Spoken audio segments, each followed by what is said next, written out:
यदि सब भगवान की लीला है तो क्या दूसरों के साथ बुरा करना भी भगवान की लीला मानी जाएगी? और यदि ऐसा है तो लोग यदि आप दूसरों के साथ बुरा करते हैं तो भगवान के भक्त ही नहीं है, आप परमार्थ के पथिक ही नहीं है, तो आपका प्रश्न ही नहीं बनता है।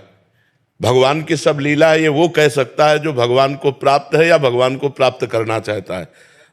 जो पापाचरण, किसका प्रश्न है? जो पापाचरण करेगा तो भगवान की लीला में नरक भी है, भगवान की लीला में जेल भी है, भगवान की लीला में पुलिस भी है, भगवान की लीला में डंडा भी है। तो स्वीकार करो ये डिपार्टमेंट, ये भी तो डिपार्टमेंट है भगवान का। बुरा जो कर रहा है वो सोच ही नहीं सकता कि भगवान की लीला है, और जो सोचता है भगवान की लीला का वो बुरा कर ही नहीं सकता है। विचार करो, अब जैसे ये नाम जब कर रहे हैं ये बुरा कर सकते हैं क्या?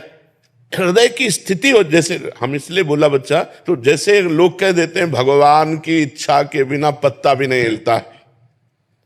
आपकी इच्छा ना हो तब आप ये बात कह सकते हो भगवान की इच्छा के बिना पत्ता नहीं हिलता। यदि आप इच्छाओं के जाल में फंसे हुए हो तो आपको बोलने का अधिकार नहीं है। ये इच्छा रहित महापुरुष कहता है भगवान की इच्छा के बिना पत्ता नहीं हिलता। तो भगवान की इच्छा सर्व मंगलमयी होती है, कभी किसी का मंगल नहीं होता। मंगल भवन अमंगलहारी। अपनी इच्छाओं का जिसने दमन कर दिया, अपनी इच्छा को जिसने वाहेगुरु भगवान की इच्छा में मिला दिया, वो ये देखता है कि चराचर जगत भगवान की इच्छा से चल रहा है, और जो ये देखता है भगवान की इच्छा से चल रहा है उसमें इच्छा होती नहीं, इसलिए उससे कभी पाप होते ही नहीं। समझ पा रहे आप?